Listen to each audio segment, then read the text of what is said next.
Hey party people, Juan here, and we're finally getting around to posting our review of the Samsung Galaxy camera.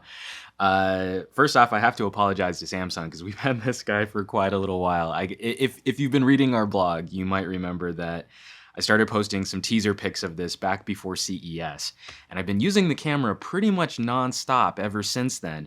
In fact, for most of the videos that we've been shooting for our reviews, for our CES coverage, and most of the pictures that we've been using on the site have actually come from this little camera. Okay, just walking around this camera, right up front, we've got this gorgeous, well, it's just a gorgeous aesthetic in general, but we've got this very pretty 21x zoom lens here backed up by a 16 megapixel image sensor. That's a focus assist light right there to kind of help keep your shots in focus, especially in dim or indoor lighting. Plainly branded Galaxy right here. It's a nice contour to the grip here. I'll talk about that a little bit more later though, because there are some ergonomic concerns with how sleek this device is. Right here on top, we've got the Xenon Flash, which I can show you. Like so. Nice little pop-up action there. Now let's do it again just because it's fun. Ready?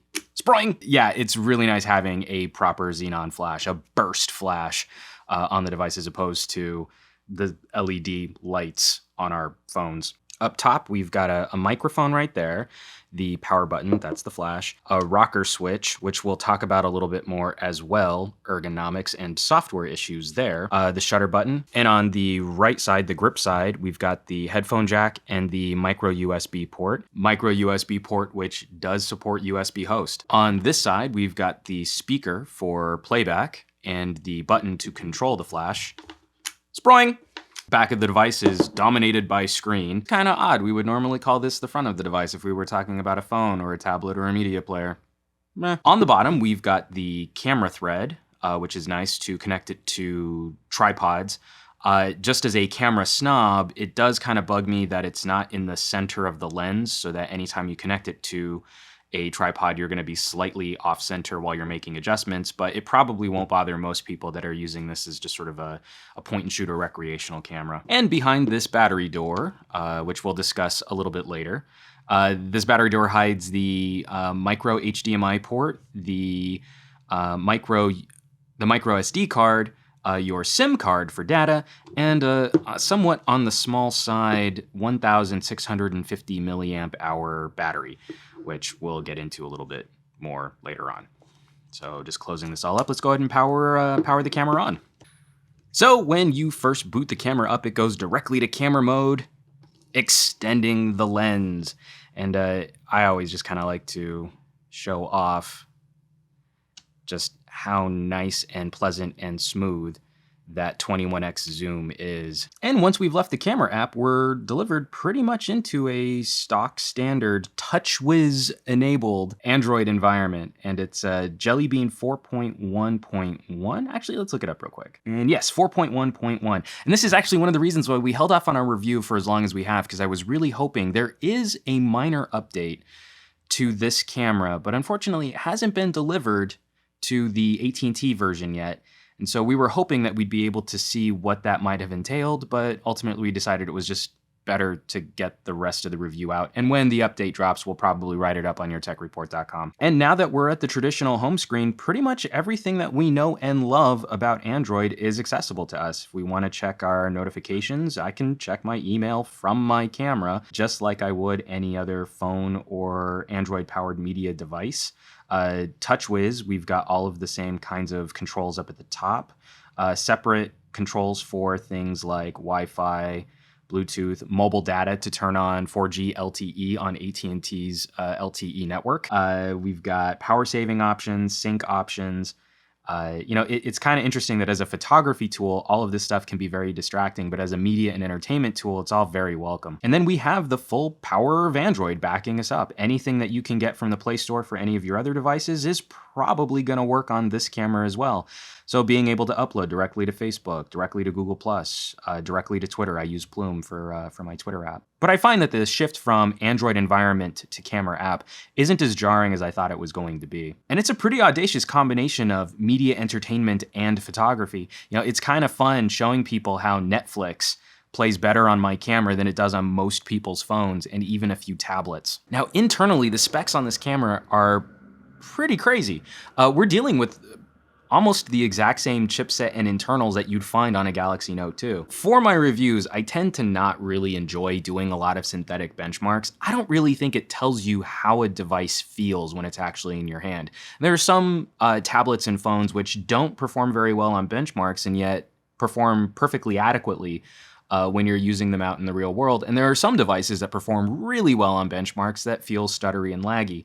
But just for you numbers junkies out there, since this is such a new device, here's a rundown on a couple different benchmarking suites against the Galaxy Note 2, which is a very similar internal hardware to this guy, and then also the Asus Nexus 7.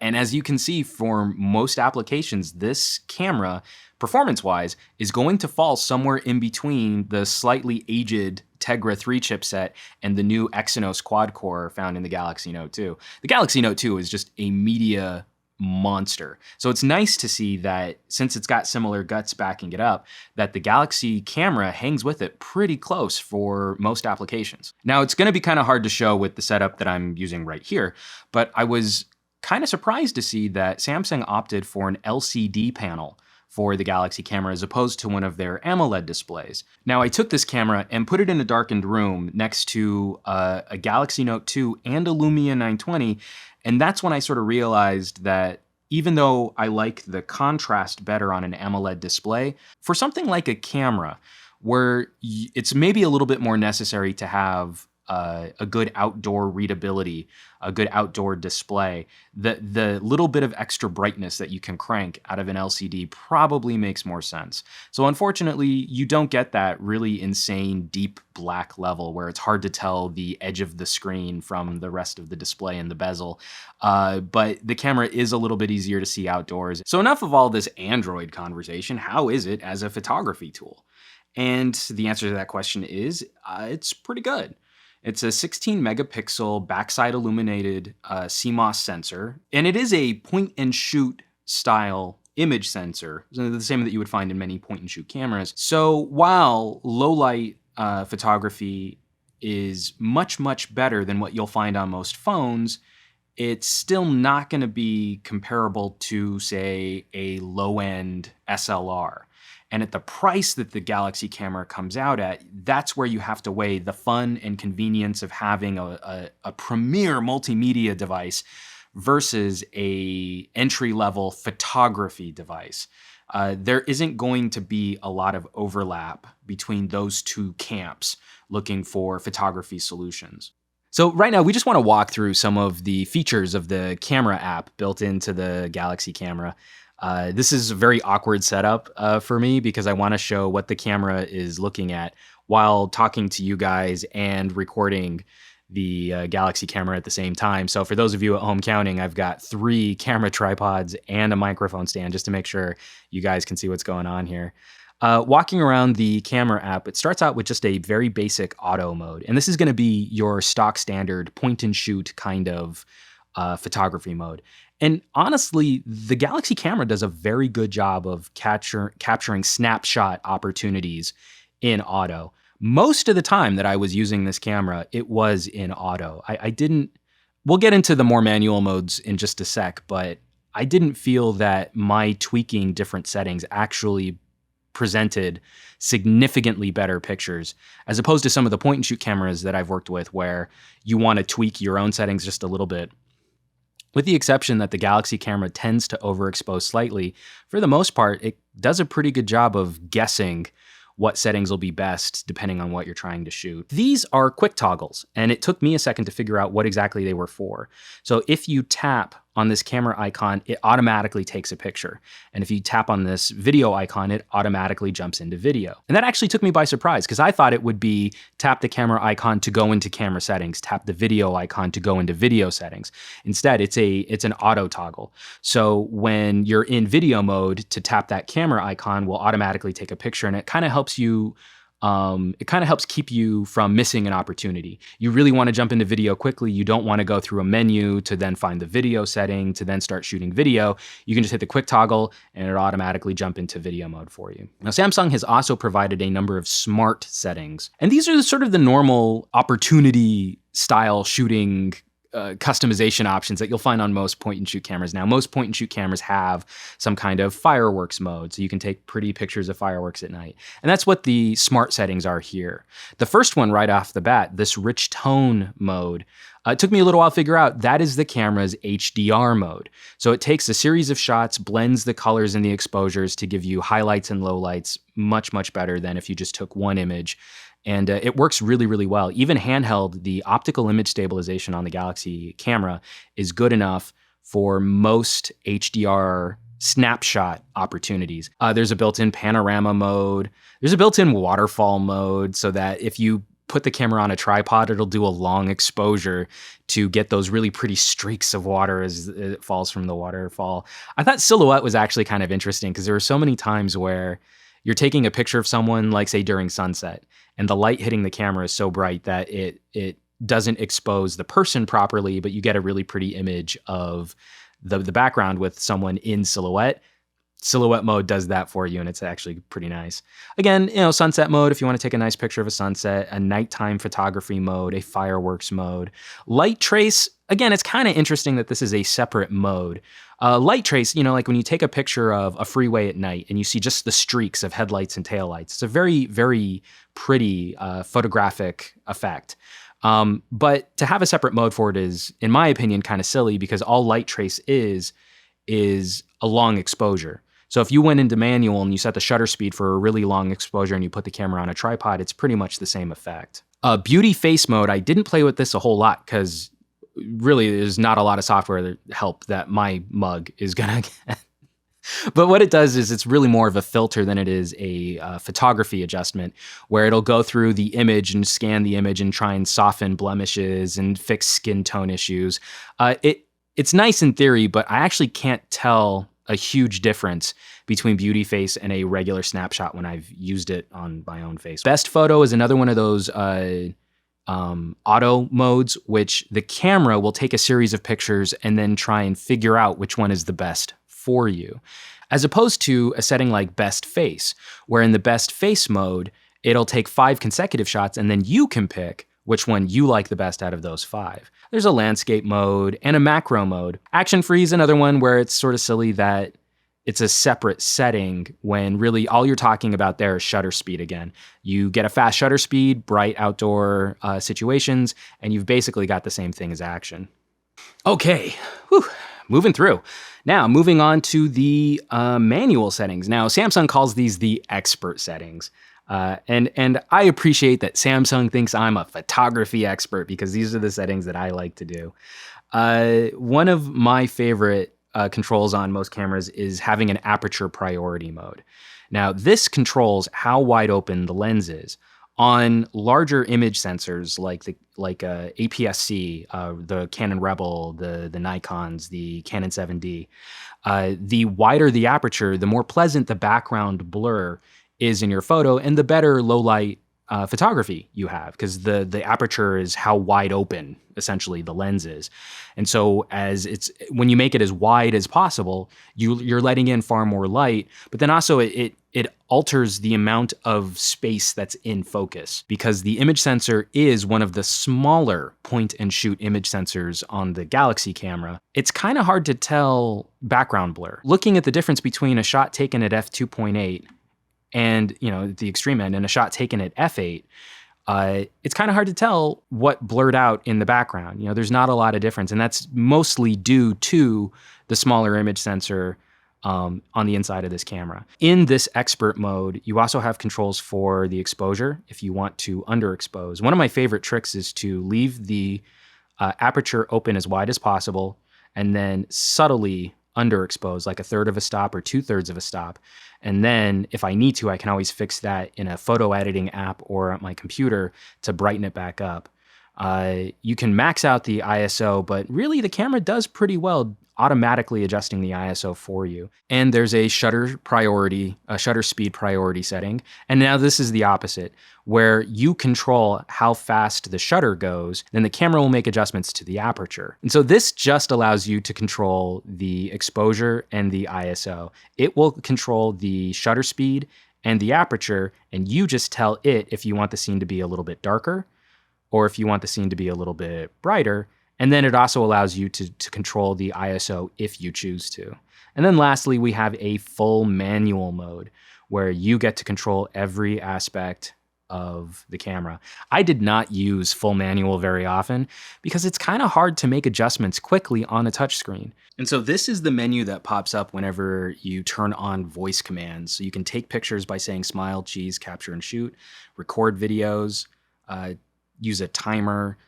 You can automatically switch to auto, use beauty face, zoom in, zoom out. You can control the flash, and you can even go directly to the gallery, although often I would imagine that the voice commands are probably going to be for situations in which you're taking a picture of yourself or with someone else, and less that you just can't for some reason touch the screen on the camera. Zoom in. Zoom in. Cheese. Zoom out. Zoom out. Timer.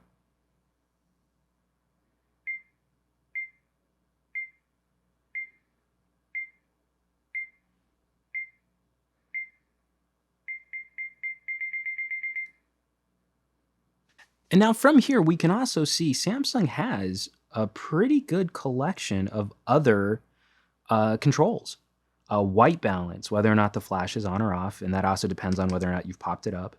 How the autofocus functions, if it's for close focus for macro, if it's just a regular auto. If you do get close to the lens, you want to switch it over into macro. How the drive functions for single shot, continuous shooting. If you want to bracket, bracketing is kind of amazing. It allows you to take a number of shots at different exposures so that you can better safeguard those situations for when it might be really, really bright outside. You don't want to overexpose, underexpose, etc. We've got timer functions, what the focus area looks like if we want to do multi-point focusing, like on a regular point and shoot camera. If we just want to do a center focus, which you tap on the screen to move that point. The camera's got pretty decent face detection. It allows you to control what's photo size. I like to keep 4x3 because I'll crop myself. But if you want, you can go directly to taking photos in a more 16:9 or 3:2. The quality settings, I always keep it at super fine. Again, it takes up more space and your photos are larger. So if you only have like an 8 or a 16 gig card in here, you're going to fill up pretty quick. But it gives you a little bit more room for editing. You've got contrast settings. I think the auto contrast is a little aggressive. I tend to keep it off, but if you really like that punchy difference between brights and shadow areas, then that's one to play with. You get some interesting results out of it. The metering, if you want to go center spot, multiple zone metering, I tend to keep center weighted, but if I know I'm going to be in a challenging environment, I'll go spot and then have the metering base off of where I'm tapping on the screen. Sharing functions, so if you want to do your share shot or your buddy shot or chat on, again, it's sort of built into the same functionality that we see with like Samsung's S-Beam technology, where if you've got a number of Samsung devices, you can actually do a pretty good job of linking them all up so that every time you take a picture, it automatically shares with people around you. And then just other general control layouts, like if you want the shutter sound to have a beep. I tend to leave the shutter off because I like to take candid photos, but I like to leave the focus beep on just so that I'm not a total creeper. You've got guidelines. I leave guidelines on. I like my display to be very bright, especially when I'm outside. You can set it to review, GPS tag, voice controls, whether or not you want to turn the focus assist lamp on or off, and then whether or not you want to set the storage to the device, to the built-in 8 gigabytes of storage, of which you only really have like 5 or 6 available when you boot it up, or if you want to set it directly to the memory card, which I don't actually have the memory card in here for some strange reason. And moving out of still photography into video, the camera shoots a very, very good 1080p HD video. Like I was saying earlier, we've been using this quite a bit for reviews of devices. You've seen me using this camera in some of my other reviews as a secondary camera. Let's take a look at a couple samples. Okay, a couple quick video samples, starting off with our standard outdoor test. Very nice detail off of this camera. Just because the camera shoots 1080p doesn't necessarily mean you'll get great detail, but the glass on the Galaxy camera does a very good job of keeping the scene nice and crisp. And thankfully, the image sensor isn't hunting for focus a lot with the gentle breeze shaking these leaves. Next up, our street scene. And again, shooting from this angle, there's a nice shaded area and a bright area, and the camera has really decent dynamic range, especially compared to phones. The dynamic range keeps the detail in the shadowed areas from getting lost, and it keeps the detail in brighter scenes from getting completely washed out. The camera does a very good job of tracking motion, and the image stabilization helps just sort of smooth out some of the movement from hand holding the camera in a scene like this.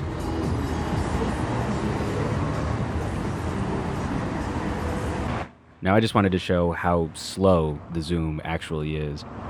And in bright daylight, thankfully, as you're zooming through the range of this camera, it does a pretty good job of keeping focus on your subject. This is one of those situations where the zoom comes in handy, as later in this review you'll see when the object's a little bit closer to you, the zoom can have a lot of issues locking focus when you're fully zoomed out. The zoom has a very smooth action, but it's not the fastest zoom that I've ever played with on one of these super zoom point and shoots.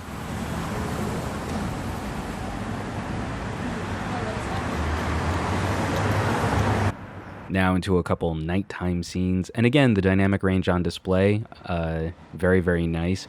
The image starts to get quite a bit noisier on the Galaxy camera than it often does on some of the phones that we've reviewed, but I'll take a slightly noisier image for more detail, and that the Galaxy camera definitely has.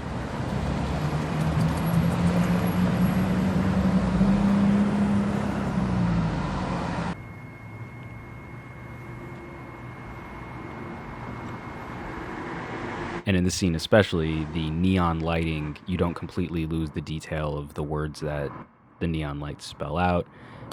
And the surrounding scene is fairly well exposed considering it's so late at night.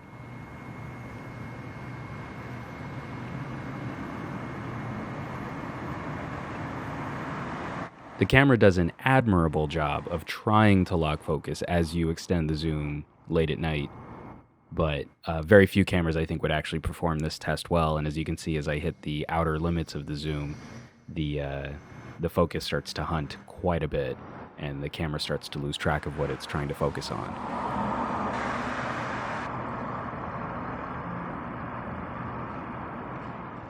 And so this was a setting, I think for Android users, you just might not be expecting it, but I think many of you will actually appreciate this because this is essentially a smart computing device with Wi-Fi and Bluetooth and LTE and a super bright screen.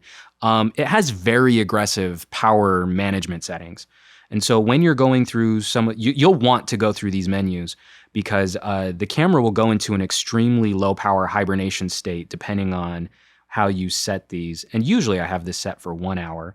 But so if you turn the screen off and you have the camera sitting on a table and it's not doing anything, after an hour, you'll hear the lens crank and then the camera will just go into a full hibernation shutdown. I'd be a little remiss in my reviewing duties if I didn't show some of the focusing issues that I've been having with this camera.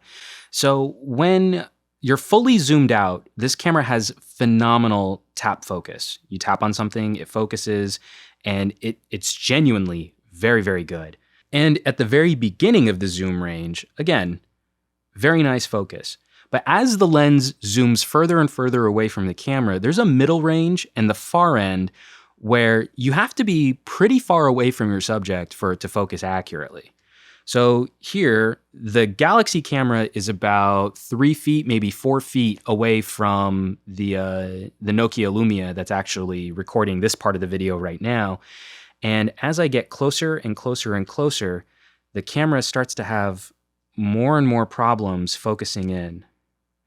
So at like 3 feet, and we're only barely halfway through the zoom range, and it's already starting to have difficulties focusing on an object which isn't that close to the front of the camera, the lens element. You fully extend to the full range of the zoom and you can just forget about it. And so it kind of reduces some of the functionality of having a crazy long zoom when you can't get right on top of something that you're trying to take a picture of. As near as I can tell from my completely unscientific tests, the closest minimum focusing distance you can get to the front lens element, even when the lens is fully zoomed out wide or fully zoomed in wide, is about 2 inches. So you're really not going to get super macro shots out of this camera.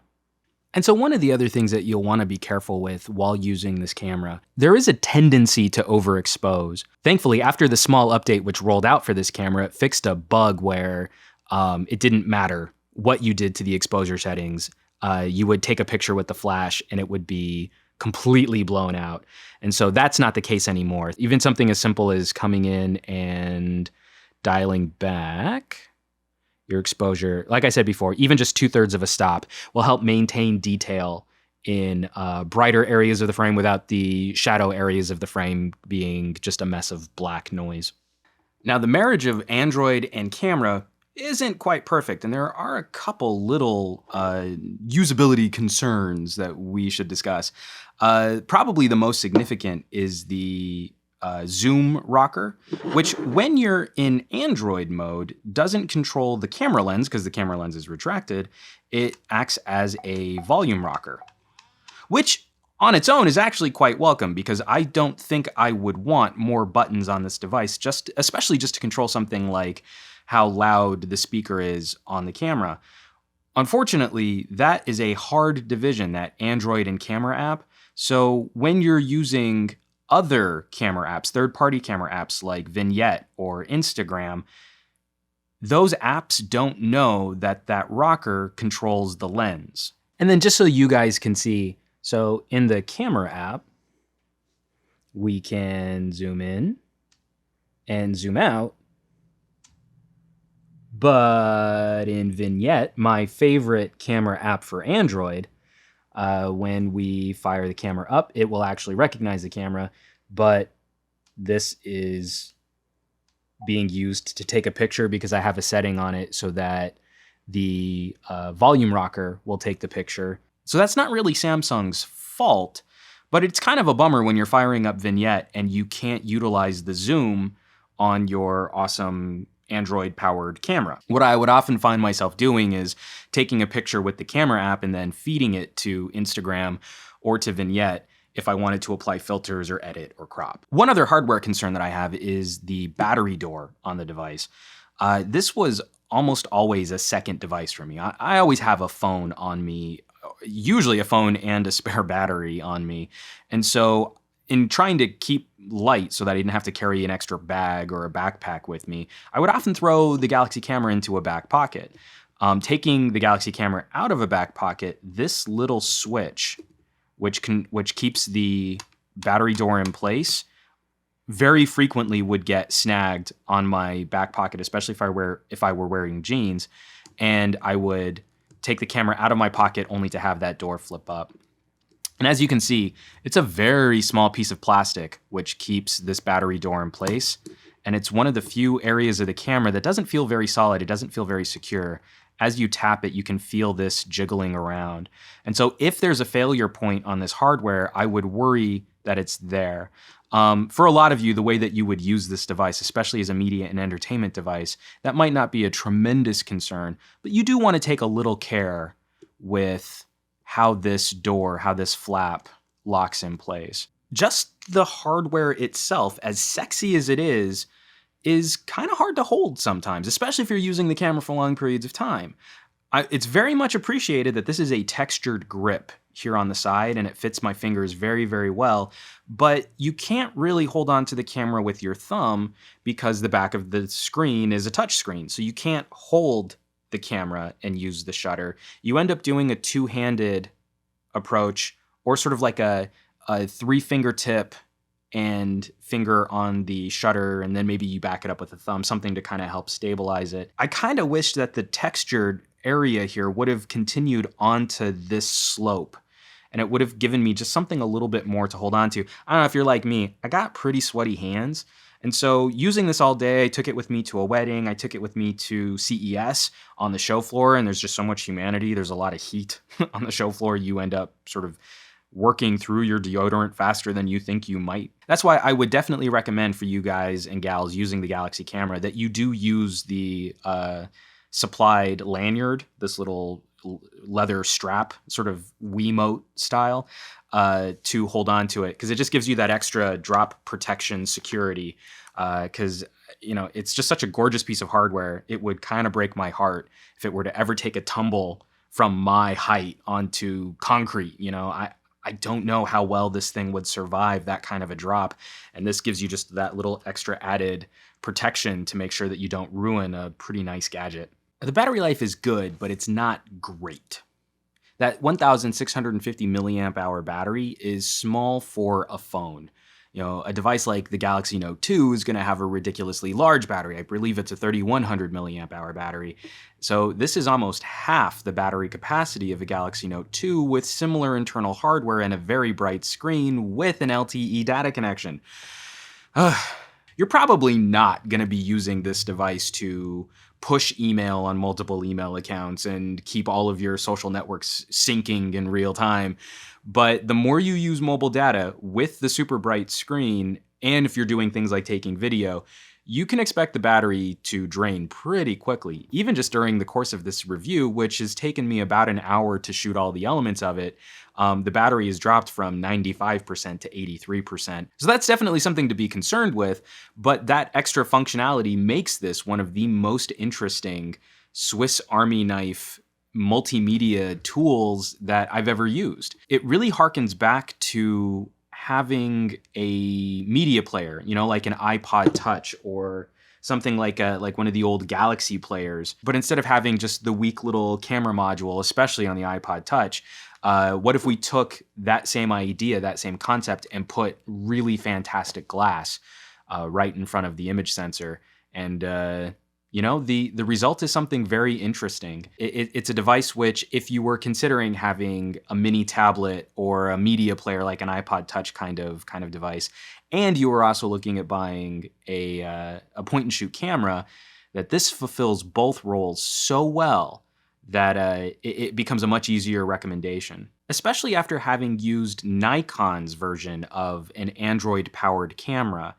Maybe the highest compliment I can pay Samsung with the Galaxy camera is that it doesn't feel like a first-generation device. It's far more refined than many of the other solutions for multimedia and photography that we've seen. It certainly could use just a little bit more polish around some of the UI, and certainly it needs updates for some of the camera app functionality. There's nothing in here that really casts a lot of doubt as to this being a fun device to use. And if it fits your usage models for multimedia, for entertainment, for photography, and for Android on the go, then it's a very compelling solution. Really, the big question for you will be whether or not you need that data connection through AT&T or Verizon, especially as there will now be a Wi-Fi only version of the Galaxy camera coming out soon, and it will be less expensive because it won't have the 3G, 4G radios built into it.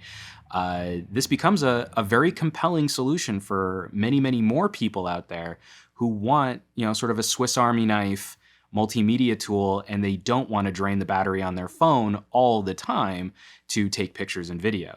As for me personally, I very much enjoyed my time with the Samsung Galaxy camera, and I'm really sad to be sending it back to Samsung. I tried pretty hard to see if they'd let me just keep it, but alas, it was not meant to be. I guess I'll just have to buy my own. So, guys and gals, I hope that explained better what an interesting hybrid device this Galaxy camera turned out to be. We also have a full written review on yourtechreport.com, gadget news and reviews for the rest of us, with a few more pictures, some more samples of the still photography, so you can see better some of the concepts that we were trying to illustrate here, because it's difficult to show you guys 16 megapixel images in 1080p video. But guys, as always, thanks for watching, and I'll catch you on the next review.